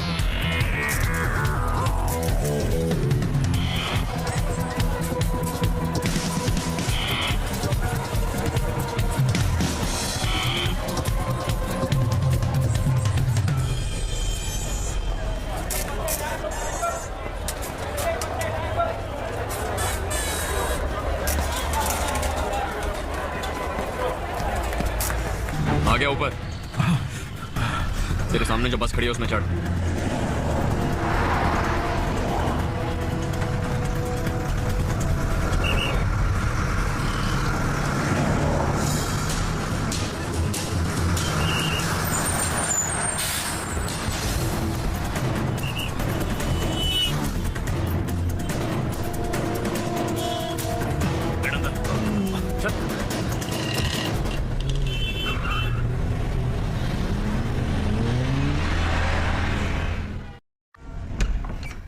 क्या बात है, यहाँ क्यों बुलाया? पहले अंदर आओ। ओह माय गॉड, क्या हुआ सर? आपको किसने मारा? मैंने मारा। कोई इस तरह प्रोफेसर को मारता है क्या? तू जानता है इसने क्या किया? चाइना से 300 करोड़ रुपए लिए हैं इसने। ऑपरेशन रेड नाम का कोई खतरनाक मिशन है। बताता या? ऑपरेशन रेड का मतलब चाइना इंडिया से करने वाला है बायो वॉर। बायो वॉर मतलब? एक जमाने में देश आपस में तलवारों से लड़ते थे, उसके बाद बंदूकों से। लेकिन अब जमाना है न्यूक्लियर वॉर का, जहां पर अपने घर में बैठे बैठे देश के देश तबाह किए जा सकते हैं। लेकिन इस बायो वॉर में बंदूक नहीं, रॉकेट भी नहीं, it's a virus. 6th century में होंगसिंग नाम के वायरस से चाइना में बहुत लोगों की मौत हुई थी। उसी वायरस को फिर से बनाकर इंडिया को शमशान बनाने के लिए डोंगली नाम के स्पेशलिस्ट को यहां भेजा गया है। उसने उस वायरस को एक गली के कुत्ते में इंजेक्ट कर दिया है। अब ये गली का कुत्ता 24 घंटे में ये बीमारी खाने के जरिए फैला देगा।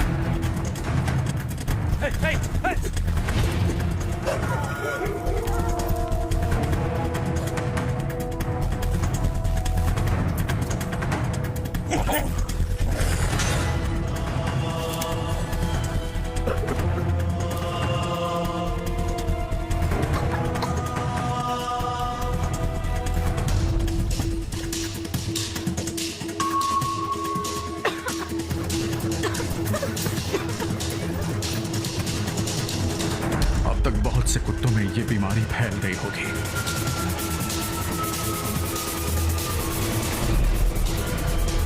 कुत्तों से इंसानों में भी ये जल्दी फैलेगी।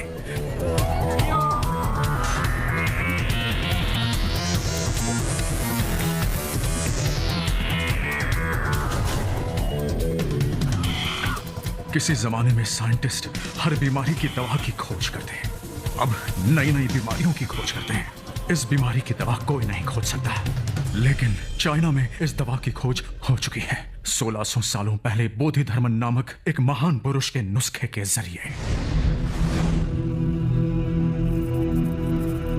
अब इस बीमारी से सिर्फ 60 दिनों में हमारी आबादी में से 30 लाख लोग मारे जाएंगे और हमारा देश इस बीमारी की दवा के लिए लाचार हो जाएगा। चाइना तब अपनी दवा का ऐलान करेगा और उस दवा के बदले चाइना भारत से अपनी सारी मांगें मनवा लेगा, और यही है वो बायो वॉर।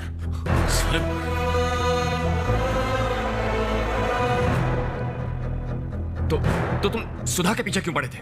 आज से 3 महीने पहले सुधा की थीसिस को मैंने चाइना भेजा था। बोधि धर्मन के डीएनए रिसर्च से चाइनीज दंग रह गए। अगर बोधि धर्मन की काबिलियत और शक्तियां किसी में वापस आ गई तो भारत इस बीमारी की दवा बना लेगा। उसी को रोकने के लिए तुम्हें और सुधा को वो मारना चाहते हैं। अच्छा, तो ये गेम है। पैसे के लिए देश को बेच दिया। पहले ही देश में नकली डॉक्टर, नकली दवाइयां, अब नई बीमारी भी पैदा कर दी। साले ये बीमारी तेरे परिवार को हो गई तो? Arvind, one second Arvind, we have to do something. पहले ये पता लगाना है कि क्या शहर में बीमारी फैल चुकी है। मेरे अंकल सिटी कॉर्पोरेशन में काम करते हैं। Call him. हाँ, मैं अभी उन्हें phone Call him immediately. We have to deal with this one step at a time. क्या बात है अश्विन? अंकल, मुझे एक जरूरी इंफॉर्मेशन चाहिए। शहर में कोई बीमारी फैली है क्या, जिससे बहुत सारे लोग मर रहे हैं और वेटनरी हॉस्पिटल में बहुत सारे कुत्ते एडमिट हो रहे हैं क्या? मुझे 20 मिनट का टाइम दो, मैं तुमको फोन करता हूँ। ठीक है, वो 20 मिनट में बताएंगे। हाँ, 9 बजे पोस्ट ऑफिस से हमारी ही गाड़ी गई थी। बुक करने वाली का नाम है सुधा चतुर्वेदी, लेकिन कहाँ ड्रॉप किया ये नहीं बता सकता मैं। रूल्स नहीं है, नो रूल्स नो डिटेल्स। मुझे एड्रेस चाहिए। Fast track, can I help you? 19th Avenue, Sanghamitra apartments, Adarsh Nagar. 10 minute में आ जाएगी मैडम। अरे तुम अभी तक गए नहीं? मैंने कहा मुझे एड्रेस चाहिए। तुम्हारा नाम क्या है भाई? डोंगली। डोंकी वोंकी नाम के आदमी को हम डिटेल नहीं दे सकते।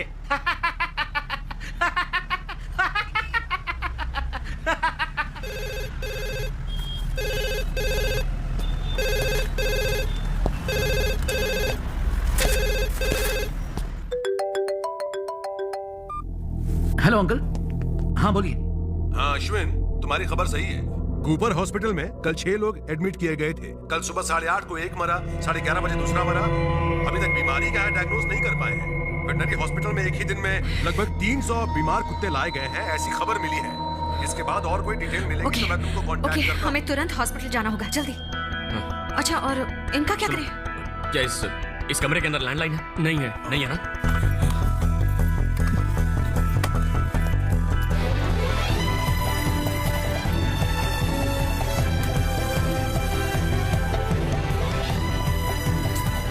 सीढ़ियों से चलते हैं।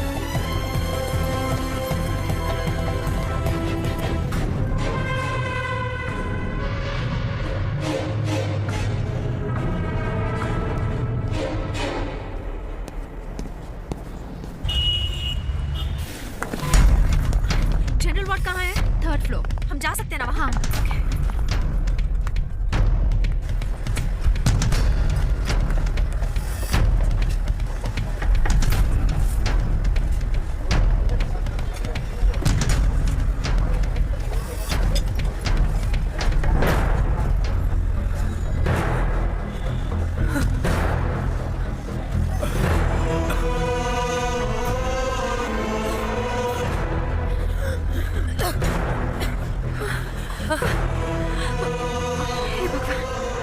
सेंचुरी की वो बीमारी भारत में नहीं आनी चाहिए, यही सोचकर बोधि धर्मन चाइना गए थे, लेकिन वो आ ही गई।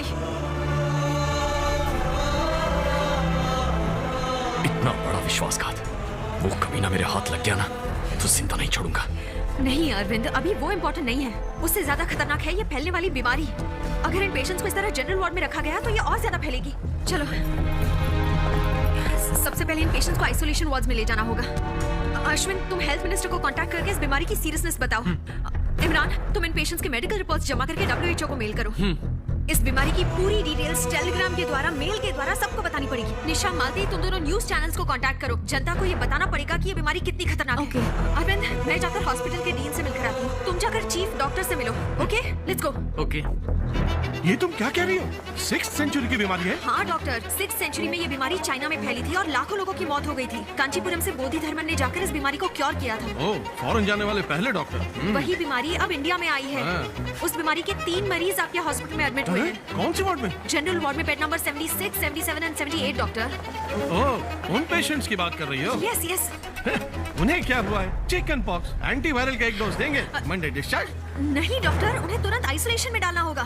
जनरल वार्ड में रखेंगे तो ये बीमारी दूसरों को लग जाएगी। इनफैक्ट उन्हें अटेंड करने वाले डॉक्टर्स और नर्सेस को भी फेस मास्क दीजिए। मेरी बात सुनो, ब्लड टेस्ट, यूरिन कल्चर सब टेस्ट करना पड़ेगा। रिजल्ट आने में 5 दिन लग जाएंगे। उसके बाद ही ट्रीटमेंट होगी। तब तक ठीक नहीं होंगे तो दवाइयाँ बदल देंगे। Doctor please try to understand doctor, उसके लिए टाइम नहीं है। Please understand doctor. मेरे पास भी टाइम नहीं है, ओपीडी में पेशेंट्स भरे पड़े। डॉक्टर,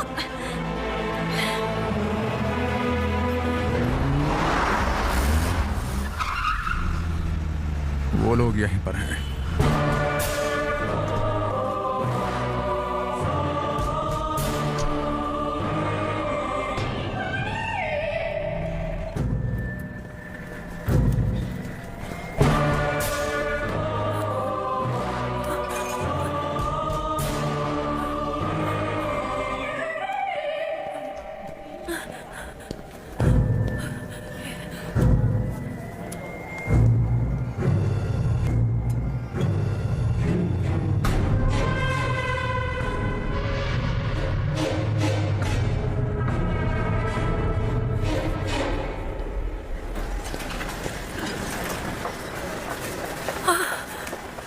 अगर डॉक्टर से मिलना है तो पहले चाय पानी निकाल। जरूरी काम से मिलना है। Hello hello Arvind. बोलो सुबह। अरविंद, इमीडिएटली हॉस्पिटल के पीछे के दरवाजे से बाहर आ जाओ। क्यों? डोंगली हमें ढूंढते हुए यहाँ भी पहुँच गया है। कहाँ है वो इस वक्त? हाँ, अरविंद जल्दबाजी मत करो, फिलहाल हम उसका कुछ नहीं बिगाड़ सकते। अगर उससे झगड़े में फंस गए तो सब बेकार हो जाएगा। Arvind please try to understand. Arvind, हाँ, बताओ कहाँ आऊँ मैं? हॉस्पिटल के पीछे की तरफ आ जाओ। आता हूँ।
हेलो, मैं डोंगली बोल रहा हूँ। डोंगली, कैसे हो तुम? ध्यान से सुनो। मैंने एक आदमी को वश में करना चाहा, पर पता नहीं क्यों कर नहीं पाया। मैं वजह जानना चाहता हूँ। फौरन गुरु से मेरी बात करवाओ। ये नहीं हो सकता। डोंगली सबका माइंड कंट्रोल कर सकता है, उसे इसकी ट्रेनिंग मिली है, लेकिन वो इस वक्त दुनिया के कौन से कोने में है? वो इस वक्त मुंबई शहर में है, इंडिया में। वहाँ वो एक इंसान को अपने वश में नहीं कर पा रहा है।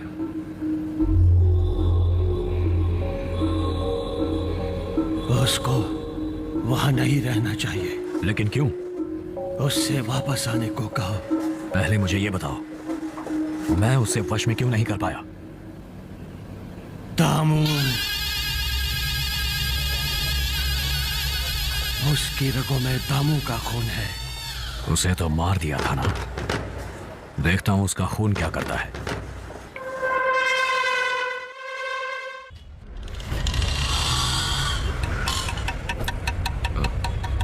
अपने दोस्तों से कहूँ यहीं आ जाए।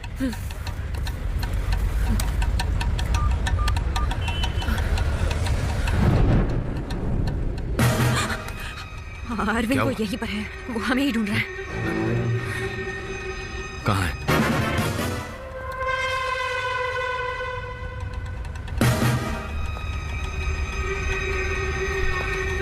सुनो, अपना मुंह छुपा लो, वहां मत देखो।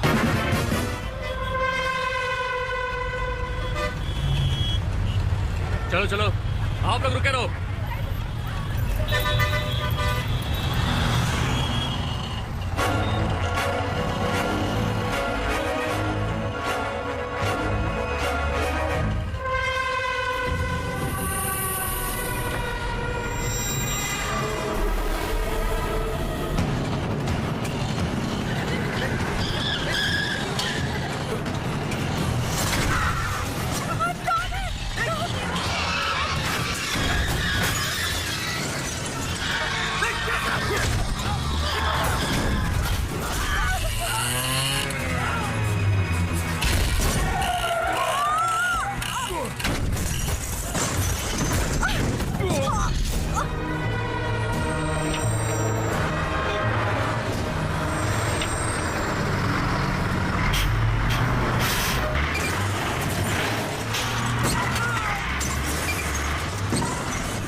सुधा, सुधा, निकलो, चलो जल्दी, निकलो निकलो, कम ऑन, निकलो।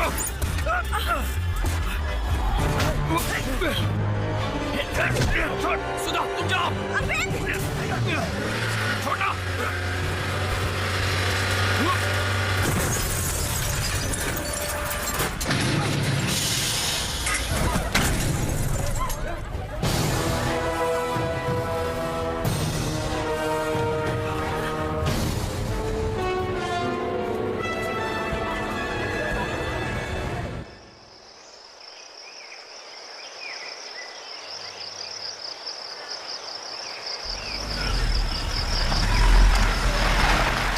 क्या सुधा ने फोन किया था?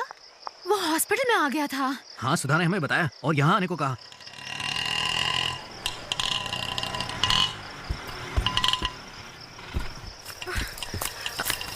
ओह माय गॉड, ये सब क्या हुआ है सुधा? हमने जितना सोचा था उससे बहुत डेंजरस है वो। हम जान बचाकर भाग कर आए, यही बहुत बड़ी बात है। अरविंद, अरविंद, अरविंद, क्या हुआ अरविंद? हमारे भारत देश में अगर बच्चा मरा हुआ भी पैदा हो तो छाती को चीर कर दफनाते हैं। जाते वक्त पीठ नहीं दिखानी चाहिए ऐसा मानते हैं। और आज उसे पीठ दिखाकर भाग आए हम लोग। बहादुरी का काम किया ना। हमें मलेशिया में मारा होता, श्रीलंका में मारा होता, हमारे देश में आकर हमें मार रहा है और हम सिर्फ उससे डर के भागते रहेंगे।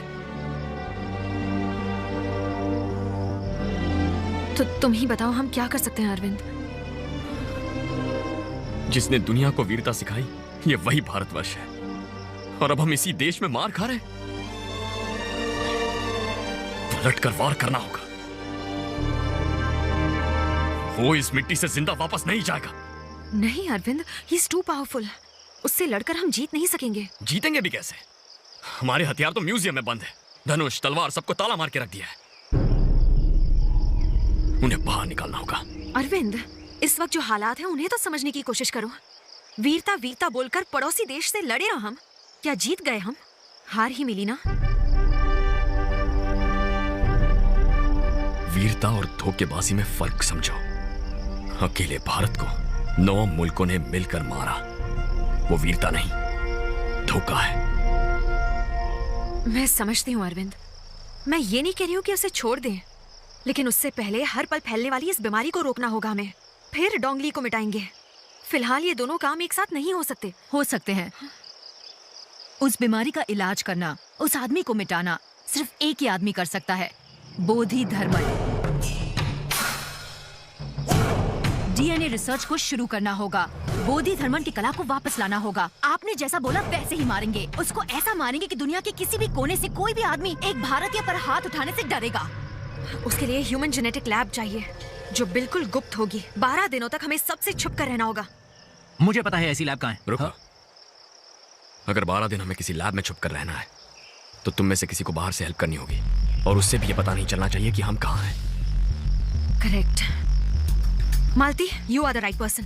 हम सबको अपने सिम कार्ड्स डीएक्टिवेट करने होंगे। सिर्फ 2 सिम कार्ड ऑन रहेंगे, एक हमारे लिए और एक मालती के लिए। हमारी जरूरत की चीजें मालती पहुंचाएगी और उसे भी पता नहीं होगा कि हम कहाँ हैं। वो कैसे, मैं बताती हूँ। मालती, तुम्हारा सेलफोन और सिम कार्ड डिस्कार्ड कर दो। कल मैं तुम्हें नया सिम कार्ड भेज दूंगी। Okay, all the best. अब बताओ कि वो लैब कहाँ है? वो लैब गांधी पार्क में है। गांधी मंडपम और कैंसर इंस्टीट्यूट के बीच में है आईआईटी कैंपस। अश्विन ने इसी जगह के बारे में बताया था। आईआईटी कैंपस के पीछे बहुत बड़ा जंगल है। कैंपस 650 एकड़ में फैला है। उसमें से 450 एकड़ सिर्फ जंगल है। ये कोई नहीं जानता कि शहर में इतना बड़ा जंगल है। ये कंपोजिट टेक्नोलॉजी सेंटर है। ये मशीन डायनामिक सेंटर है। इससे 4 किलोमीटर दूर जेनेटिक इंजीनियरिंग लैब है। हमें उसी लैब में जाना है। मगर इन 12 दिनों में वहाँ कोई आ गया तो? नहीं सर, लकीली अभी छुट्टियां चल रही हैं। अगले 18 दिनों तक तो कोई नहीं आएगा। अंदर सब जर्मन इक्विपमेंट्स हैं। हमें दवाइयाँ, जड़ी बूटियाँ और जो भी जरूरत होगी उसके लिए मालती है जो बाहर से भेज देगी। ओके। अश्विन कब आएगा? लैब की चाबी और सिम कार्ड लेके रात को 11 बजे तक आ जाएगा। सबने सिम कार्ड को डीएक्टिवेट कर दिया ना? हाँ, कर दिया।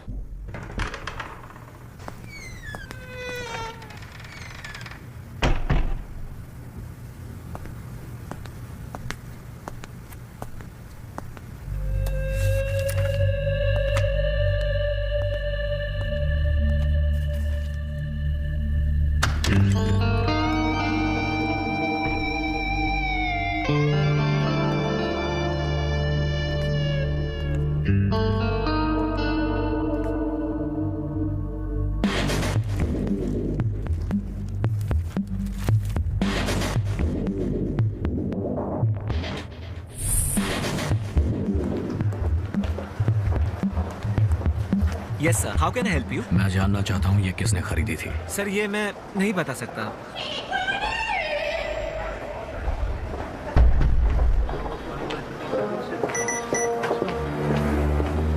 ये सीडी 22 फरवरी को खरीदी गई थी, पेमेंट कार्ड से हुई थी और कार्ड होल्डर का नाम है Imran Shahid. Credit card HDFC bank का था। उसका नाम इमरान शाहिद है। मुझे बताओ हाल ही में उसने और क्या क्या खरीदा है? 2 दिन पहले उसने अपोलो फार्मेसी से कुछ खरीदा था। कल उसने 1,500 रुपए का पेट्रोल भरवाया था, जगह Bharat petroleum Sewri. TN09 AT7419। TN09 एक सेकंड AT7419। इस कार में कल इमरान ने पेट्रोल भरवाया था। अच्छा, पर पता चला है वो कार इमरान की नहीं है। मुझे उस कार के मालिक का नाम और पता चाहिए।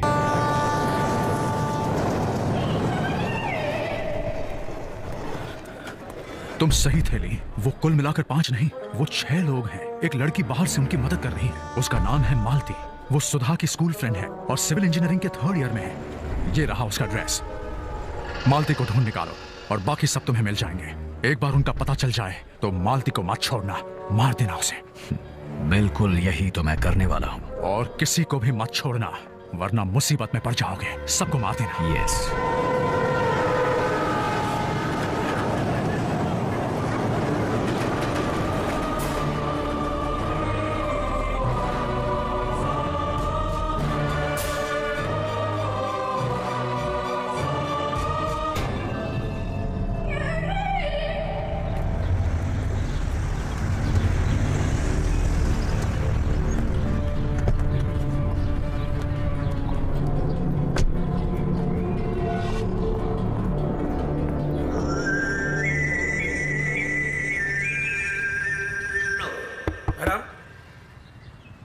मैडम क्या है?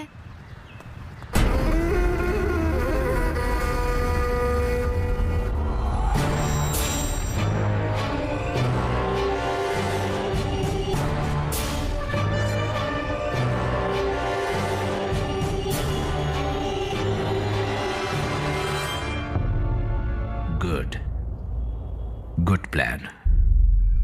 मैं तुम्हें कुछ नहीं बताऊंगी क्योंकि मैं खुद नहीं जानती वो कहाँ हैं।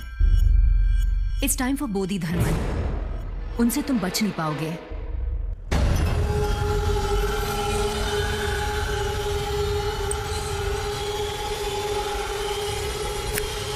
उन्हें मेरी ओर से गुड लक कहना।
मालती, जो भी लिस्ट में लिखा था वो तुमने भेज दिया?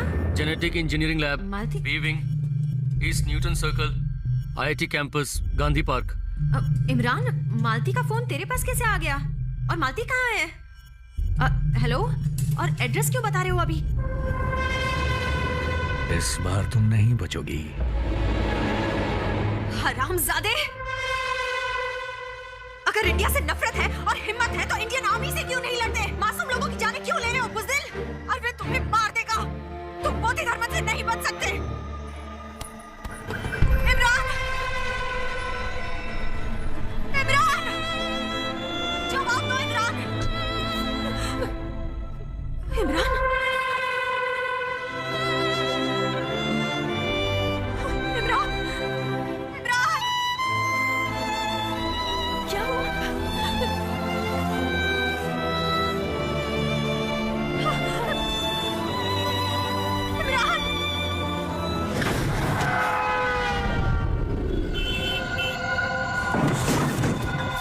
सुधा।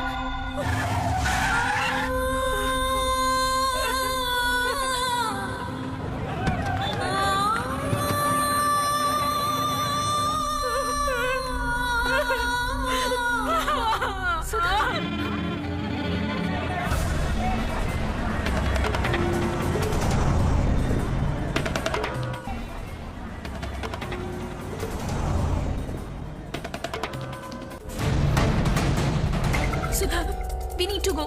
हम रिसर्च कंटिन्यू नहीं कर सकते। वो यहीं आ रहा होगा। आज आखिरी दिन है और तू जान बचाकर भागने को बोल रही है। हाँ सुधा, फिलहाल सबसे जरूरी अरविंद की जान है, साथ ही बोधि धर्मन का डीएनए। हम नहीं बचे तब भी 50 साल बाद कोई और इस पर रिसर्च करेगा, लेकिन उसके लिए भी अरविंद चाहिए। लेकिन अरविंद को कहाँ ले जाएंगे? उसके शरीर पर धूप नहीं पड़नी चाहिए। हम अपनी जान देकर भी अरविंद की जान बचाएंगे। चलो।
इसे पूरा ढक दो। ठीक है, हमें इसे बचाना है।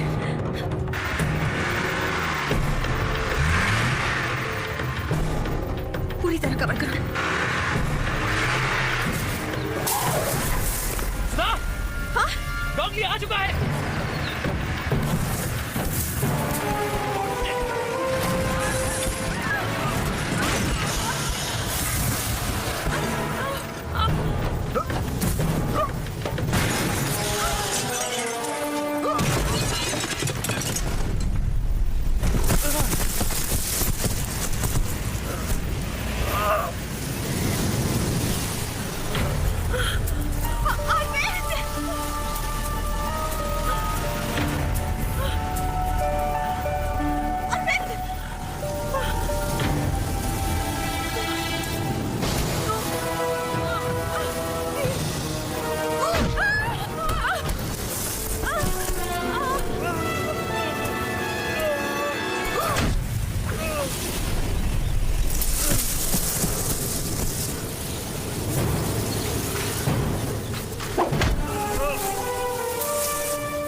बीमारी से मरने वाले लोगों की संख्या अब बहुत कम हो गई है।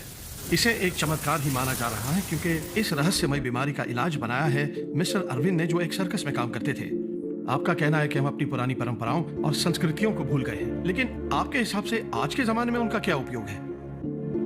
लापता हुए बच्चों को माँ का नाम, बाप का नाम, घर कहाँ है ये पता होना जितना जरूरी है, उतना ही जरूरी है हमें अपने इतिहास के बारे में जानना। इतिहास को भूलने की वजह से हम अपने इंद्रियों को भूल चुके हैं। जिन्होंने हम पर राज किया है उन्होंने हमारी वीरता की, हमारी गौरव की गाथाओं को कहीं छिपा कर रख दिया है। मजहब बदलकर, जगह बदलकर, भाषा बदलकर हमारी असली पहचान को ही मिटा दिया है। होली के त्योहार में इतिहास के किताब के एक एक पन्ने को होलिका में जलाने पर मजबूर किया। इससे भी बदतर भारत का इतिहास, हमारी खोज आज सिर्फ किताबों में बंद होकर रह गई है या फिर किसी लाइब्रेरी में धूल खाती हुई सड़ रही है। अपने इतिहास को जानिए, जो नहीं जानते उन्हें बताइए। हल्दी को बदन पर लेपना और पानी में मिलाकर छिड़कना, इसे भगवान का नाम मत दीजिए, ये साइंस है ऐसे समझाइए। एंटीबायोटिक है ये बताइए। हमने ये सब नहीं बताया, इसलिए जिस देश में हल्दी उगती नहीं उस देश के महत्व को जाना और इसे पेटेंट कर लिया। घर में कीड़े मकोड़े ना आए इसलिए घर के बाहर हम गोबर से पोतकर रंगोली डालते हैं, ये समझाइए। ये नहीं समझाया इसलिए आज रंगोली का स्टिकर बनाकर टाइल्स पर चिपकाते हैं। घर के बाहर नीम का पेड़, घर के अंदर तुलसी का पेड़, ये औषधि है, ये समझाइए। हम जब आने वाले पीढ़ी को ये सब बताएंगे तब उनमें दुनिया को रास्ता दिखाने का आत्मविश्वास होगा। ये सब हमने नहीं बताया, इसीलिए हम सब कुछ खो चुके हैं और जो देश हमसे आंख नहीं मिला पाते थे वो हमसे आगे निकल चुके हैं। बात यहीं खत्म नहीं होती, यहाँ से एक्सपोर्ट होने वाले कपड़ों और फलों की तरह होनहार भारतीय विद्यार्थी भी विदेश भेजे जा रहे हैं। यहाँ सिर्फ बोधि धर्मन नहीं बल्कि इस पावन धरती पर महान योगियों ने भी जन्म लिया जिन्हें हम भूल गए हैं, और वो सब आज भी आपके डीएनए में जिंदा है, आपकी रग रग में जिंदा है। हम उन पर रिसर्च करें आज ये जरूरी नहीं है, बस उनके दिए ज्ञान को आगे बढ़ाएं।